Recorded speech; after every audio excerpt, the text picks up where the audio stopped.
नमस्कार, आप देख रहे हैं आज तक। आपके साथ मैं हूं सईद अंसारी।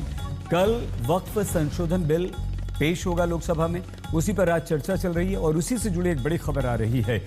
ललन सिंह और संजय झा, जेडीयू के दो नेता इस समय संसद भवन में गृह मंत्री अमित शाह से मिल रहे हैं। वक्फ बिल को लेकर ये चर्चा कर रहे हैं क्योंकि जेडीयू ने अपना स्टैंड साफ कर दिया है। जेडीयू ने कहा है कि हमें पहले बिल की कॉपी दीजिए, हम वो बिल की कॉपी देखेंगे, उसके बाद अपने समर्थन का ऐलान हम करेंगे। जेडीयू ने अभी पूरी तरह से खुलकर वक्फ संशोधन बिल का समर्थन नहीं किया है। हिमांशु मिश्रा हमारे संवाददाता हमारे साथ जुड़े हुए हैं। हिमांशु, जेडीयू का ये स्टैंड क्यों कि हम कॉपी देखेंगे और उसके बाद अपना निर्णय लेंगे?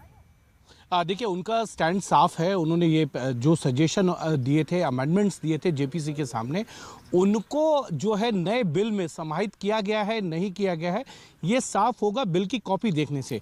तो मुझे लगता है अब से कुछ देर के अंदर जो है सांसदों का जो पोर्टल है लोकसभा सांसदों के लिए, उस पोर्टल पे जो है बिल की कॉपी भेज दी जाएगी और उसके बाद ये स्पष्ट हो जाएगा कि जेडीयू, एलजेपी, टीडीपी ने जो सुझाव दिए थे वक्फ बिल को लेकर, सरकार ने उनको माना है या नहीं माना है। और इसी कड़ी में जो है अब ललन सिंह जो केंद्र सरकार में मंत्री हैं जेडीयू की तरफ से, संजय झा जो कार्यकारी अध्यक्ष हैं, वो गृह मंत्री अमित शाह से मुलाकात कर रहे हैं और सरकार की तरफ से ये उनको आश्वासन दिया जा रहा है कि आपकी जो बातें हैं उसको माना जाएगा।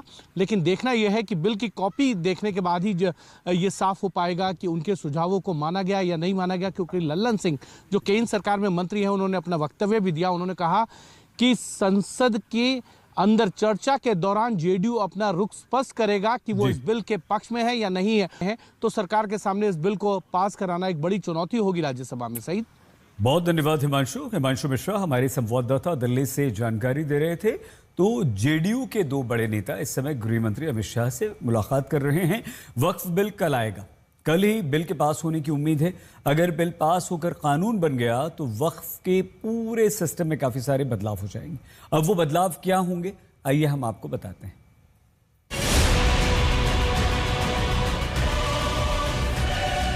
सब लोग चाहते हैं कि वक्फ अमेंडमेंट बिल जल्दी लाना चाहिए और आम मुसलमानों को भलाई के लिए जल्दी कदम उठाना चाहिए। नहीं, वक्फ बोर्ड के खिलाफ हैं हम लोग। इसलिए खिलाफ हैं क्योंकि भारतीय जनता पार्टी हर जगह हस्तक्षेप करना चाहती है। भारतीय जनता पार्टी हर जगह अपना कंट्रोल चाहती है। ये वक्फ बिल नहीं है बल्कि ये वक्फ बर्बाद बिल है। ये एक प्रोजेक्ट है जिससे मुसलमानों को उनके रिलीजन से दूर करना, रिलीजियस प्रॉपर्टीज को छीन लेना। हाल के सालों में किसी एक कानून को लेकर अगर सबसे ज्यादा विवाद रहा है तो वो वक्फ बिल को लेकर ही है। इसको लेकर एक तरफ मुस्लिम संगठन लगातार विरोध प्रदर्शन कर रहे हैं तो विपक्षी दल भी सरकार के खिलाफ मोर्चा खोले हुए हैं। आज भी संसद की कार्यवाही शुरू होते ही हंगामा होने लगा और कार्यवाही स्थगित करनी पड़ी। अगर प्ले कार्ड लेके आएंगे तो सदन नहीं चलेगा और नारेबाजी करेंगे तो भी सदन नहीं चलेगा। सदन मर्यादा से चलेगा, नियमों से चलेगा। आखिर वक्फ संशोधन बिल 2024 में ऐसा क्या है जिसको लेकर इस कदर विरोध प्रदर्शन हो रहा है? असल में 200 करोड़ सालाना रेवेन्यू वाले और देश में रेलवे और सेना के बाद सबसे ज्यादा संपत्ति के मालिक वक्फ बोर्ड को लेकर ये नया बिल बहुत कुछ बदल देने वाला है, इसीलिए इसका विरोध हो रहा है। नया वक्फ बिल कई लिहाज से अहम है। मसलन ये वक्फ बोर्ड की ताकत को कम करेगा, उसके असीमित अधिकारों पर अंकुश लगाएगा, जमीन पर वक्फ बोर्ड का दावा आसान नहीं रह जाएगा, सरकार का दखल ज्यादा हो जाएगा। हम आपको 4 बदलावों के जरिए ये समझाते हैं कि अगर संसद की मुहर 2024 के वक्फ संशोधन बिल पर लग जाती है तो पहले के प्रावधानों में क्या कुछ बदलाव हो जाएगा। पहला बदलाव, वक्फ बोर्ड संपत्ति के अपना होने का दावा करे तो जमीन पर काबिज या उसका मालिक होने का दावा करने वाले शख्स को वक्फ ट्रिब्यूनल में ही जाना पड़ता है, कहीं और सुनवाई नहीं है। लेकिन अब नए कानून के हिसाब से जमीन को अपनी बताने वाला शख्स रेवेन्यू कोर्ट, सिविल कोर्ट या हाई कोर्ट में जा पाएगा। दूसरा बदलाव भी वक्फ ट्रिब्यूनल की असीमित ताकत को कम करेगा, जो अब तक सर्वशक्तिमान की भूमिका में दिखता है, क्योंकि अब तक वक्फ ट्रिब्यूनल के फैसले को कहीं चुनौती नहीं दी जा सकती थी, लेकिन नए कानून के हिसाब से वक्फ ट्रिब्यूनल के फैसले को हाईकोर्ट में चुनौती दी जा सकती है। तीसरा बदलाव काफी अहम है जो नए कानून में किया गया है। इसका फर्क ये पड़ेगा कि अब किसी भी जमीन को वक्फ के तहत लाना आसान नहीं रह जाएगा, क्योंकि अब तक अगर किसी जमीन पर मस्जिद है या फिर उसका इस्तेमाल इस्लामी मकसद से हो रहा है तो वो जमीन अपने आप वक्फ की हो जाती है या मान ली जाती है। लेकिन अब नया कानून कहता है कि अगर किसी ने जमीन दान दी है तभी वो वक्फ की मानी जाएगी। अगर ऐसा नहीं हो तो भले ही जमीन पर मस्जिद हो लेकिन वो वक्फ की नहीं हो जाती। चौथे बदलाव के जरिए सरकार का दखल वक्फ बोर्ड में बढ़ जाएगा। सरकार के फैसले की अनदेखी करना वक्फ बोर्ड के लिए नामुमकिन हो जाएगा। जैसे कि अब तक कोई महिला वक्फ में नहीं हो सकती थी और न ही किसी दूसरे धर्म का शख्स वक्फ बोर्ड में हो सकता है। नए कानून में कहा गया है कि 2 महिलाएं भी वक्फ बोर्ड में होंगी और दूसरे धर्म का शख्स भी वक्फ बोर्ड में हो सकता है।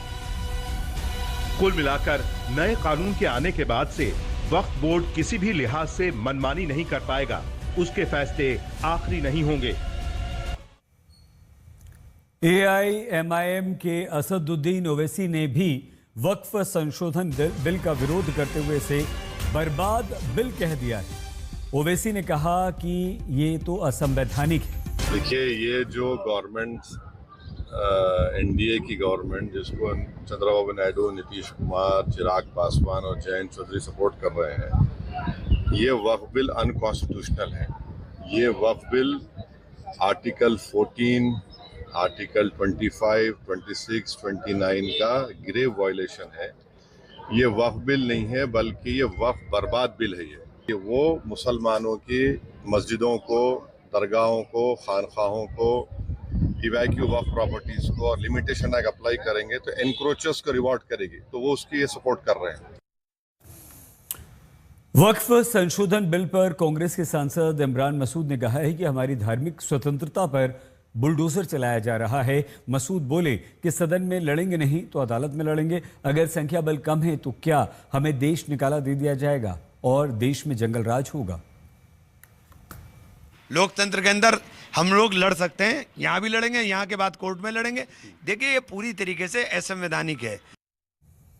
पिछले वर्ष जब वक्फ संशोधन बिल पर जेपीसी का गठन हुआ तो उसके अध्यक्ष बनाए गए थे जगदम्बिका पाल। जगदम्बिका पाल बजट सत्र के पहले सप्ताह ही अपनी रिपोर्ट सौंप चुके हैं और ताज़ा घमान पर अध्यक्ष जगदम्बिका पाल का क्या कहना है, हम आपको सुनवाते हैं।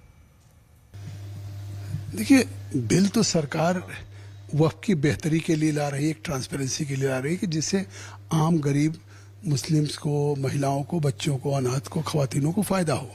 लेकिन all India Muslim personal law board हो या कांग्रेस, सपा, तृणमूल, DMK किस तरह से राजनीति कर रहे हैं। आज तक के आज़ादी के बाद से कभी भी इतिहास में भी मस्जिदों का इस्तेमाल केवल इबादत के लिए हुआ है, कभी सियासत के लिए नहीं हुआ। लेकिन all India Muslim personal law board ने इस पवित्र रमज़ान के महीने को भी उस इबादत की जगह पे सियासत कर दी और लोगों से अपील किया कि काली पट्टी बांध करके जाइए। मस्जिदों में जब गॉड के नाम पे, अल्लाह के नाम पे लोग नमाज ऑफर करने जा रहे थे, प्रेयर ऑफर करने जा रहे थे, तो काली पट्टी बांधना किसके खिलाफ प्रोटेस्ट करने की बात कर रहे थे? अलविदा नमाज के दिन भी हुआ। तो इससे साफ है कि इस वक्फ बिल को लेकर के all India Muslim personal law board लगातार सोची समझी साजिश के तहत लोगों को गुमराह करके, झूठ बोल करके और पूरे देश में एक लोगों में ऐसा माहौल पैदा करना चाहती है कि जिससे बदअमनी हो या अस्थिरता है। हमारे देश में धर्म, नाम और रंग पर जमकर राजनीति हो रही है। कहीं राजनीतिक पार्टियां धर्म वाला दांव खेल रही हैं तो कहीं जिन शहरों के नाम में मुसलमानों की पहचान है उन्हें बदला जा रहा है। इसके अलावा शहरों के रंग रोगन पर भी घमासान है। बंगाल में ममता बनर्जी ने गंदा धर्म वाला बयान दिया तो घमासान छिड़ गया। बीजेपी हमलावर है। उत्तराखंड में धामी सरकार ने 4 जिलों में 17 जगहों के नाम बदल दिए। इन सब के बीच दिल्ली में नाम बदलने की राजनीति अब रंग बदलने पर आ गई। बीजेपी विधायक ने दिल्ली के बाजारों का रंग भगवा करने की मांग कर दी। इस बुलेटिन में फिलहाल इतना ही। आप प्लीज अपना बहुत ख्याल रखिएगा। आगे हमारी साथी श्वेता सिंह आपके साथ होंगे। देखते रहिए आज तक।